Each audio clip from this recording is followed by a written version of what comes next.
आज हम उस टॉपिक के बारे में बात करने वाले हैं जिसके बारे में बात शायद आज तक किसी ने नहीं की, या ऐसे कहूं किसी ने हिम्मत नहीं करी। इस्लाम एक्सट्रीमिज्म।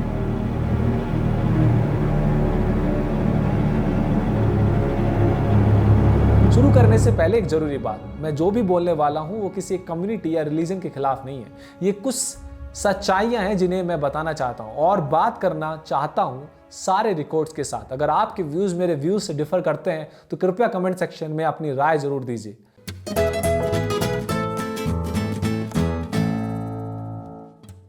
साल 2015 की बात है। मरीन जैकोब आपकी मेरी तरह एक यंग एजुकेटेड लड़की मुंबई में नौकरी कर रही थी जब उसे उसका एक पुराना दोस्त मिला, बेस्किन विंसेंट।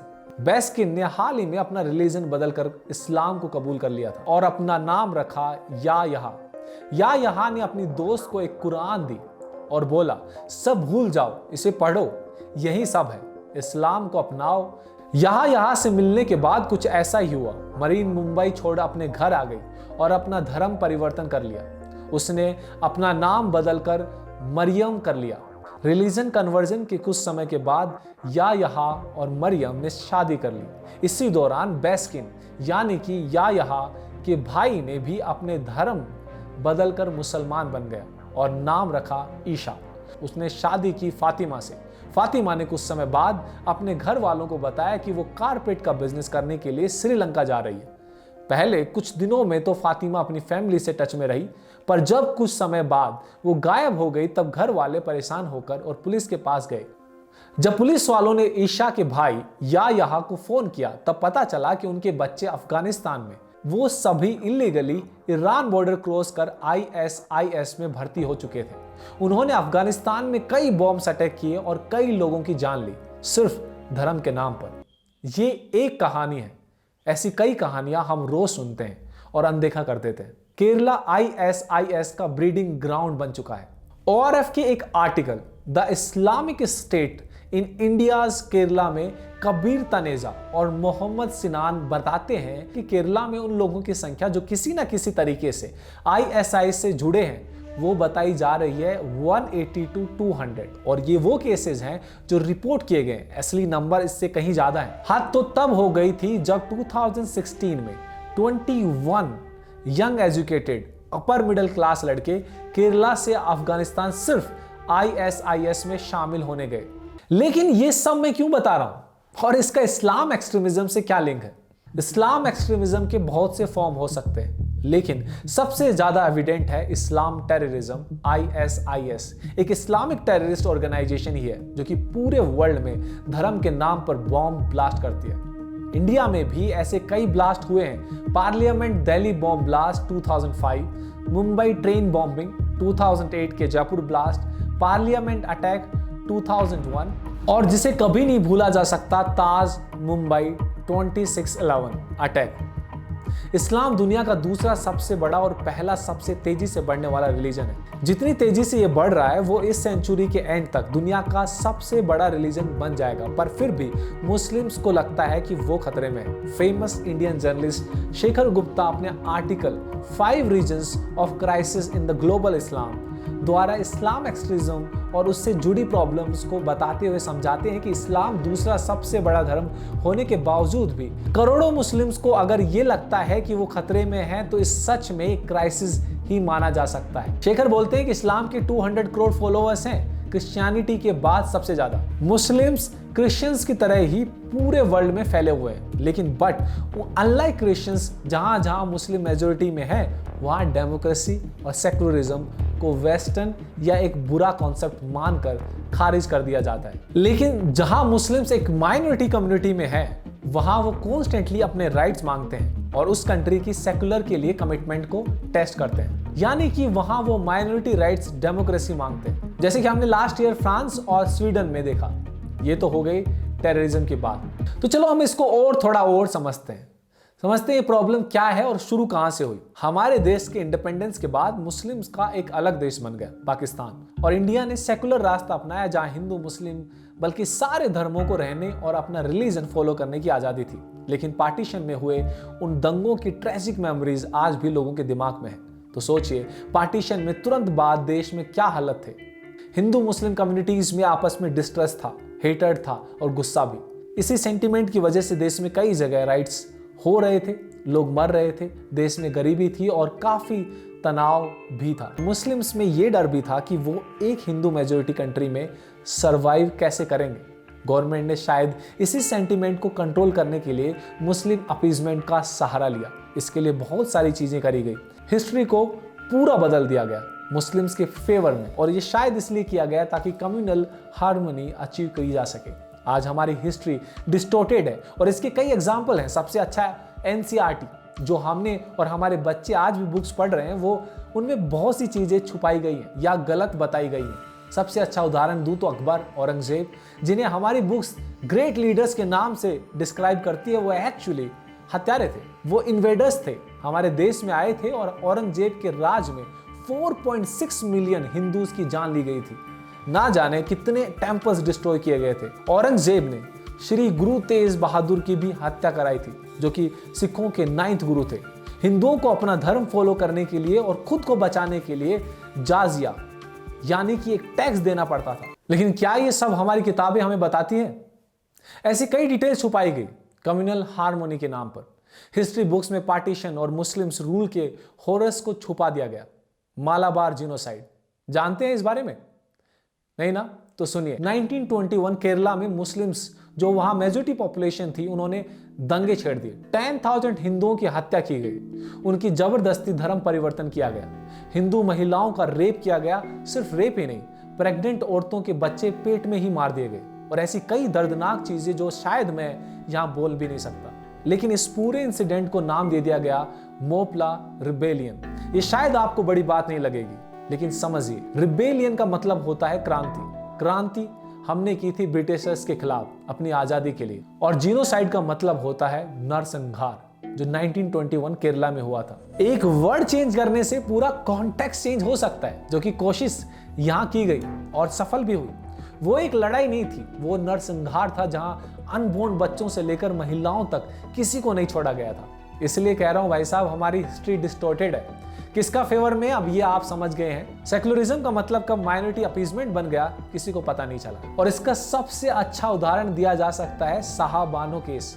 जब सुप्रीम कोर्ट ने 62 इयर्स की शाह बानो जी को अधिकार दिया गया था, उनके तलाक के बाद उन्हें गुजारा भत्ता दिया जाना चाहिए था, तब राजीव गांधी गवर्नमेंट ने कट्टर मुस्लिम संगठनों के दबाव में आकर कोर्ट के इस वर्डिक्ट को ओवर रूल कर दिया। ऐसे कई इंसिडेंट्स हुए, लेकिन फिर एक दौर आया हिंदुत्व का। 1989 की यथ यात्रा के बाद बीजेपी भी काफी सुर्खियों में रहने लग गई। वो चैलेंजिंग नेशनल पार्टी बनती गई, इतना कि 1989 इलेक्शन में बीजेपी को 85 सीट्स मिली। उसके एग्जैक्टली 10 साल बाद 1999 में बीजेपी पावर में भी आई, जो कि पहली अपोजिशन पार्टी पावर में आकर 5 साल का टेन्योर पूरा करने वाली थी। आज बीजेपी की पॉपुलैरिटी का कारण भी यही है कि हिंदुओं को लगने लगा कि उन्हें मुस्लिम अपीजमेंट पॉलिटिक्स के चलते इग्नोर किया जा रहा है।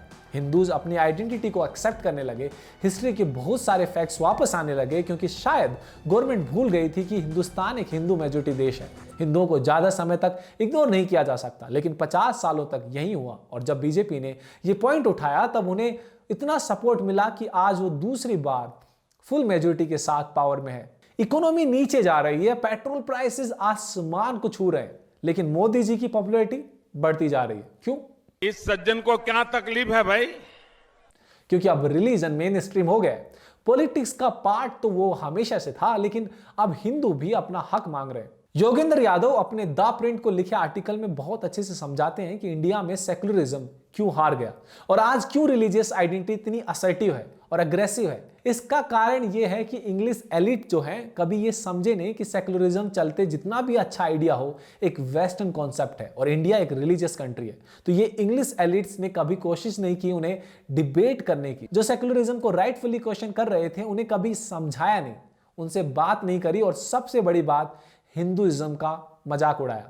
सेक्युलरिज्म इसलिए हार गया क्योंकि पॉलिटिक्स और वोट बैंक के चलते हिंदुओं को इग्नोर किया गया। सेक्युलरिज्म का मतलब प्रो माइनॉरिटिज्म कर दिया गया, मतलब हमेशा माइनॉरिटीज के हित में। और जब भी माइनॉरिटी कम्युनलिज्म यानी कि माइनॉरिटी ने जब भी हिंदुओं पर अत्याचार किया, तब उसे छुपा दिया गया या उससे मुंह फेर लिया गया। ये एक बहुत अच्छा आर्टिकल है जिसका लिंक मैंने डिस्क्रिप्शन बॉक्स में छोड़ दिया है, तो इसे आप जरूर पढ़ें और पूरे ढंग से पढ़ें।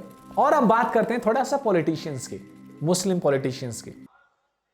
हिंदुस्तान, हम 25 करोड़ है ना, तुम 100 करोड़ है ना, ठीक है, तुम तो हमारे से इतने ज्यादा है, 15 मिनट के लिए पुलिस को हटा लो, बता लेंगे किसमें हिम्मत है, कौन ताकतवर है। और ऐसे पॉलिटिशियंस भी इस फीलिंग्स को बढ़ावा देते हैं। गुजरात राइट्स सबको याद है, लेकिन गोधरा ट्रेन केस कोई याद नहीं करता, या मोपला जीनोसाइड को राइट्स बताकर उसे छुपा दिया जाता है, या फिर दिल्ली दंगों में हिंदुओं की व्याथा समझा ही नहीं जाता। इसको ठीक करने की जरूरत है। हमें हक है कि हमारे सामने सारी सच्चाई लाई जाए। हमें हक है सच जानने की और फिर डिसाइड करने की हमें क्या करना है। प्यू सर्वे के मुताबिक 90% हिंदूज और 85% मुस्लिम्स मानते हैं कि उन्हें अपना रिलीजन फॉलो करने की पूरी आजादी है। इंप्रेसिव तो यह है कि मेजॉरिटी लोग दूसरे धर्म के लोगों को अपना नेबर बनाने में भी कोई दिक्कत नहीं समझते। इसलिए यह तो साफ है कि इंडिया एक रिलीजियस टॉलरेंट कंट्री है। फिर भी हम इस्लाम एक्सट्रीमिज्म की बात क्यों कर रहे हैं? क्योंकि हर धर्म में कुछ ना कुछ बुराइयां होती हैं और इस्लाम में भी है। देखिए, मैं आपको यह भी समझाना चाहता हूं कि एक एक्सट्रीमिस्ट पैदा नहीं होता, उसे एक्सट्रीमिस्ट बनाया जाता है। इसके कई कारण हो सकते हैं, लेकिन majorly 3 reasons are there: economics, ideology and politics. ये 3 रीजन होते हैं जो किसी इंसान को एक्सट्रीमिस्ट बनाते हैं। एक्सट्रीमिस्ट आइडियोलॉजी जैसे अस वर्सेस देम, इसमें लोग या तो खुद को दूसरे से सुपीरियर समझते हैं, जैसे कि Aryan race myth which led to the holocaust in which nearly 6 million Jews were killed, और या फिर विक्टिम्स मेंटालिटी की वजह से they think that they are being attacked. Example al Qaeda, जो बोलता है कि इस्लाम खतरे में है। इन आइडियाज से लोग एक्सट्रीम मेजर्स लेने के लिए मजबूर हो जाते हैं। एजुकेशन इसका एक सॉल्यूशन समझा तो जा सकता है, पर असल में लिटरेसी बढ़ाने से ज्यादा ध्यान देना चाहिए। क्या उस एजुकेशन के थ्रू क्या इंफॉर्मेशन दी जा रही है? अगर बच्चों को यही पढ़ाया जाएगा, इन्हीं आइडियोलॉजीज को बढ़ावा दिया जाएगा, तो ये प्रॉब्लम कभी सोल्व नहीं होगी। पॉलिटिक्स और इकोनॉमी भी इसमें इक्वली जिम्मेदार है। जहां जहां एक्सट्रीमिज्म है, जैसे कि अफगानिस्तान, पाकिस्तान, ईरान, इराक, ये वही कंट्रीज हैं जो कि बहुत गरीब हैं और पॉलिटिकली भी स्टेबल नहीं है। लेकिन ये सब चीजों को जस्टिफाई नहीं करता। जिस कहानी से हमने शुरू किया था, वहां एक एजुकेटेड लड़का लड़की ने अपना धर्म परिवर्तन कर वो ISIS के रास्ता चुना। केरला इंडिया की सबसे लिटरेट स्टेट है, पर ISIS का ब्रीडिंग ग्राउंड है। जितनी टेररिस्ट रिलेटेड ऑर्गेनाइजेशन केरला में है, उतनी भारत में कहीं नहीं है। तो क्वेश्चन आता है कि यार, अब एजुकेशन अगर इसका सॉल्यूशन नहीं, तो फिर सॉल्यूशन क्या है? इसका हल एक चीज नहीं है। एजुकेशन के साथ साथ हमें रिफॉर्म्स पर भी ध्यान देना पड़ेगा। हमें पॉलिटिक्स से रिलीजन को हटाना पड़ेगा। यूनिफॉर्म सिविल कोड जैसे सेकुलर लॉज लाने पड़ेंगे। माइनॉरिटी या मेजॉरिटी अपीजिंग डिसीजंस को छोड़कर ऐसे डिसीजंस लेने पड़ेंगे जो सबके लिए अच्छे हों, किसी एक धर्म या जाति के लिए नहीं। और सबसे जरूरी, साथ में रहने की आदत। यार, हर रिलीजन अलग होता है, उसके प्रैक्टिसेस अलग हैं, उसके रिचुअल्स अलग हैं।